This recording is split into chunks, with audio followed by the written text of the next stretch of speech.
Hello everyone.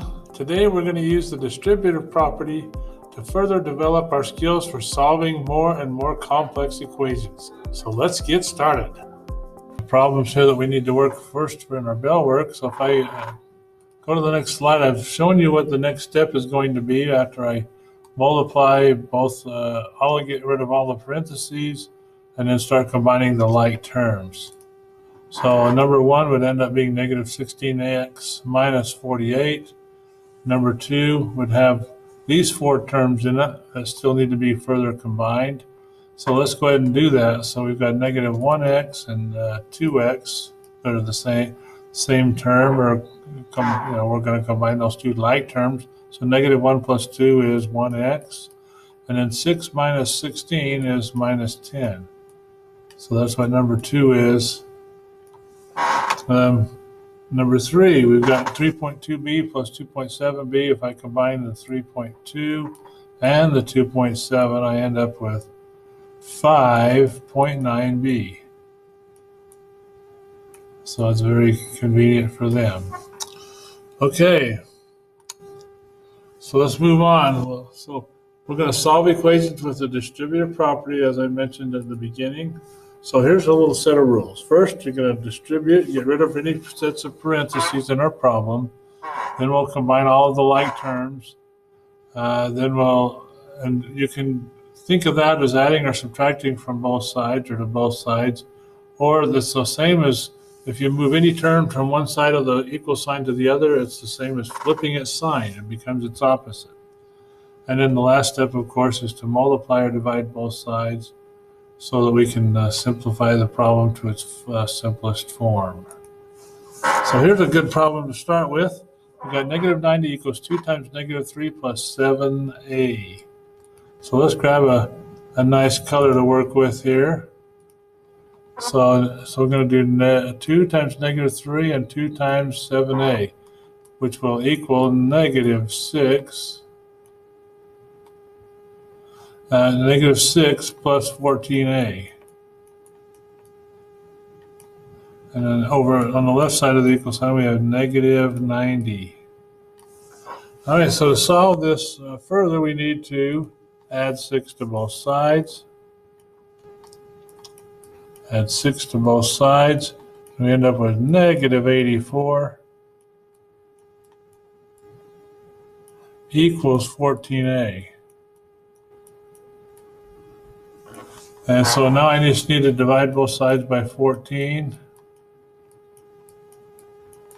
And when I do that, I get a little more room down here. I end up with a equals negative 6. And that's our answer on that one. Okay, moving right along, we got another problem here to work with. So we got negative 3 times 6v. That's going to end up being negative 18v. And negative 3 times 6 will make that negative 18. And all of that equals negative 144.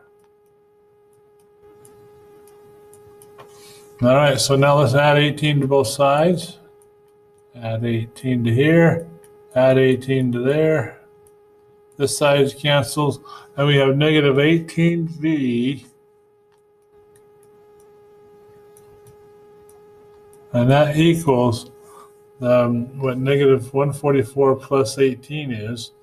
And so let's figure that out. We gotta kind of find the difference between the two, 144 and 18. We know that the 144 has a bigger absolute value, but we still have to find the difference between these two numbers.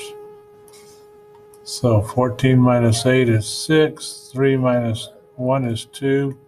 So we end up with 126. We divide both sides by negative 18. Give ourselves a little more space here. Divide by negative 18. And we end up with a final answer of v equals negative 7.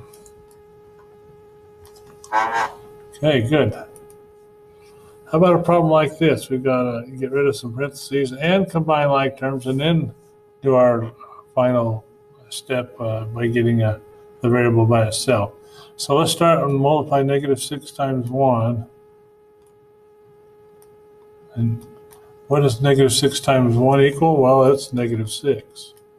So we have 5a minus 6, and 6 times 6a equals 36a, and all of that equals 149. All right, let's combine our like terms. So we got 5a and 36a, so that ends up being 41a. Is that right? 41a. Oh, I see a problem here. This is a negative 6, so that should make that a negative 36a. So I've got to correct that problem and make that a negative 36a. So let's redo that. Let's give ourselves a little room here. So we actually have 5a minus 6 minus 36a equals 149. And then when I combine the a terms, I end up with negative 31a equals, and if I add 6 to both sides, that leaves me with 149 plus 6, which equals 155. So if I divide both sides by negative 31, I end up with a equals, and it looks to me like it's going to be 5. Well, it's going to be negative 5 because 5 times 30 is 150, and 5 times 1 is 5. So a equals negative 5. So we had just a couple more examples. I think we'll just pick one and do one, and then we'll be ready for our assignment because we're going to run out of time if we don't.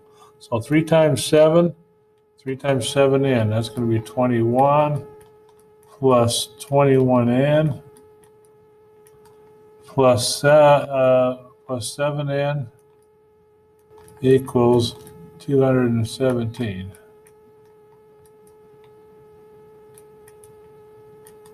Okay, so let's collect the like terms on the left side. So we got 21 plus 28n equals 217, subtract 21. So 217 subtract 21.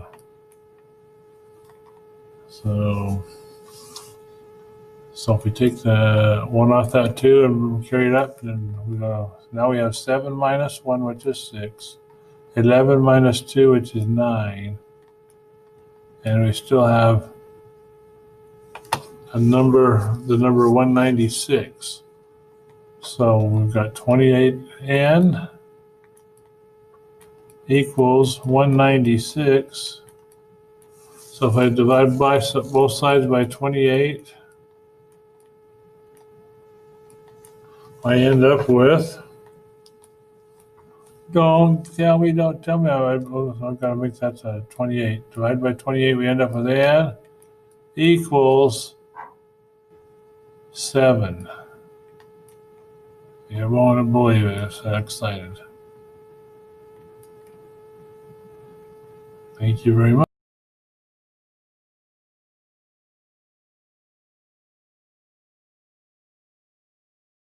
That's how you do those problems. Just Alex assignment called Distributive Property and Solve. Thank you very much.